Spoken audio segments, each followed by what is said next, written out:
Death's Arrow, and this is a What I'm Thinking Debrief for the week of March 1st, 2015. As I'm sure most of you are aware, I've been missing for nearly a year now. I had some personal issues crop up last year that took me away from tanks, which in turn forced me to stop making videos. Things have changed for the better recently, and I've decided to try to fire this back up and make a serious attempt at a comeback. Taking this much time off has certainly dulled my skills quite a bit, and it's going to take some time for me to get my feet back under me again. I'm not particularly consistent right now, and will go from having a good game to getting my tank shot out from under me in the first couple minutes of a battle. I'm also making some really bad tactical assessments, which have led to some particularly risky and stupid maneuvers. In the interim, this will allow me to focus on these mistakes in upcoming videos, which will hopefully be as much of a benefit to those viewing the videos as it will be to help my own improvement. While I've been away from World of Tanks, I've read a number of historical books about armored fighting vehicles with a focus on World War II. My plan going forward with the regular What I'm Thinking episodes is to focus on tanks that were deployed in World War II. I have covered a few of these in past episodes, but there are some notable tanks I'd like to showcase, including the Tiger, T-34, and Sherman Firefly, among others. I can't make any promises on how quickly I'll be able to produce new content, but the good news is that I'm planning to create new content, which is at the very least a step in the right direction. I appreciate every subscriber that stuck around for the past year of nothingness. It was pretty amazing when for a brief moment last year the channel hit 2,000 subscribers. And now it's time for the match of the week! The replay that we'll be looking at is a solo battle on Wide Park from March 1st, 2015. As noted on the loading screen, this is a standard battle. Reviewing tank composition for this battle reveals the following. This is a Tier 5 battle with 7 Tier 5s, 7 Tier 4s, and 1 Tier 3 on each team. Both teams have 3 Tier 4 arty pieces. Both teams have similar tank composition and neither side has an advantage in hardware. I don't recognize anyone in this battle. As the match loads in, I note that this map is not ideal for my T-67 due to the small map size. While there is some decent soft cover, the general lack of long lanes of fire make it difficult to take advantage of camo. My plan is to go to A0 and use the bushes near the train tracks in an attempt to overwatch the middle and eastern side of the map. I'll still need to be careful as enemies peeking over the train tracks will have a good chance at revealing my position.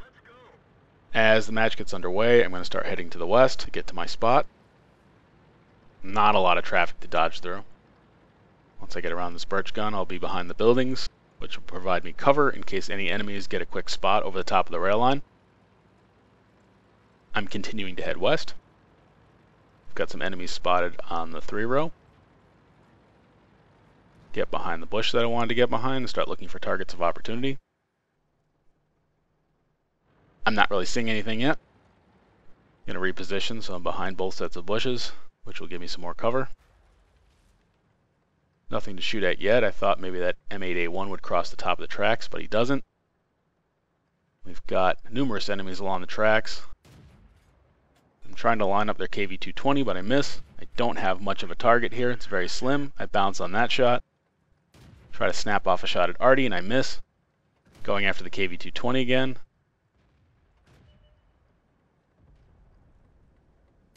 These aren't the best shot choices based on the lack of exposure of the KV-220.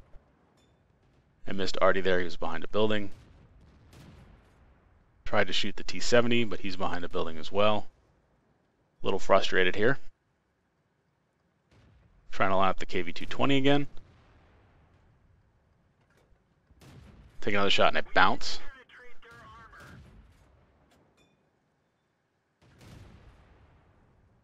Having a hard time hitting this target. There's just not a lot of them exposed. He is taking hits though.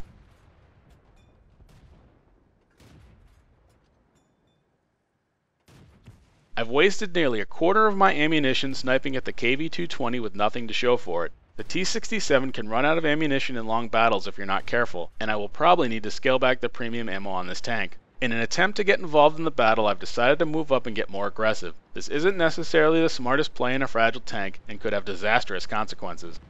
The KV-220 is knocked down by our Su-85. I'm going to go after the T-70 as he is exposed from this position. Come around the train. Once I break through this wall, I should spot him. And I spot him, hit him on the run. Give him a little bump and finish him off. I'm backing out, a track hit from the Sherman 3. Knock down the arty. I'm backing out of this position because the Sherman 3 can do significant damage to my tank. I get a hit on the Covenanter, which is a critical hit. Bump into the building by accident. I've noticed on the minimap that the western flank is nearly broken, and I react by rotating over and engaging those enemies before they can get into a flanking position. I plan to take the direct route over from the elevated rail line to get there as quickly as possible, although I will stay below the rail line to avoid getting shot at. Being cautious though, I don't want to rush right in and the enemies both turn on me and start taking me apart. I've got flank shots on the T-14, but I missed. I'm going to continue to move up. Still being a little cautious. I don't want these enemies to directly engage me. T-14 is engaging Artie. The Hetzer has gone out of view. Bounced my shot on the T-14. There's the Hetzer. They're both moving up, not reacting to me. I'm getting flank shots now on the T-14. Continue to pump rounds into his side. He is not reacting. Had he reacted, I would have likely backed behind the building here. And I knocked down the T-14. The enemy T-14 doesn't react to my position on his flank, and I have no problem taking him down. Over-focusing in sniper mode leaves you open to attacks outside of your field of view. Continuing to try to move tangentially, the Hetzer misses me. I'm going to circle him out now. Take his track off. Get a flank hit. And I'm behind him now. Get another hit. And I finish him off. With the Hetzer knocked down, my ammunition situation is getting a bit dire. I'm down to 10 rounds, 9 of which are premium. With at least 1,000 hit points of enemies left, I may run out of ammo. For those that can't see the chat, I've engaged in something I normally don't do. The T-14 driver is upset that I flanked him out and destroyed his tank. In return, I've taunted him. While it doesn't impact my play in this match, it is poor form and can potentially be a distraction. I line up the Ram 2 and I miss. Second shot is a hit, critical hit I believe. Now I get a hit for damage. I hit the smokestacks in front of him. And I get the final hit which knocks him down. Enemy's down to just a KV-1 and an M37. I am down to 5 premium shells only. This is going to be tight. I'm going to maneuver around behind the KV-1 and try to get flank shots on him. Ideally without overexposing my tank.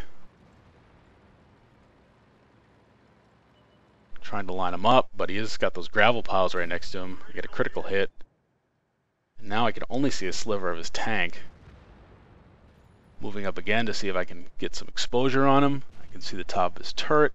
And I get another critical hit.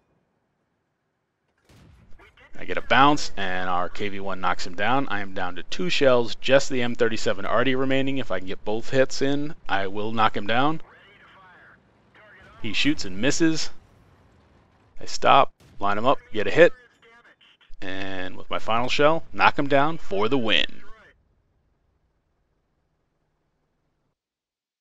Looking at the after action screens, I destroyed 6 tanks for a top gun, damaged 3 more, hit 24 of 45 shots, did 1,317 points of damage, and earned 493 experience non-premium. I also earned a Faden's medal. Overall, I took up a second line position at the beginning of the battle to try to leverage the strengths of the T-67, even though the map didn't really favor that playstyle. I struggled early on, wasting a quarter of my ammunition trying to get hits on a hard target with a very small exposed area to shoot at. The T-67's gun is not the most accurate to begin with, and it wasn't particularly smart to waste that much ammo when the chance of getting any damage wasn't all that likely. In an attempt to get more involved in the match, I became overly aggressive by rolling up the rail line. While this could have had disastrous consequences, I pulled back before I could get myself into too much trouble. I then noticed the western flank failing and rotated over to stop the enemy's push. I cautiously crept up on the T-14, taking him from the flank and quickly putting him down. I did show a lack of respect by taunting the T-14 driver after he whined about me destroying him. While this didn't distract me from the match, dead players on the enemy team shouldn't prompt those reactions, and it showed a lack of judgment on my part. While I received a Faden's medal in this match for using my last shell to destroy the last enemy, my poor ammunition management was the cause. I lost nearly 16,000 credits in this match, which definitely isn't a prize. Thank you for watching this WoT I'm Thinking Debrief. Stay tuned for more content soon.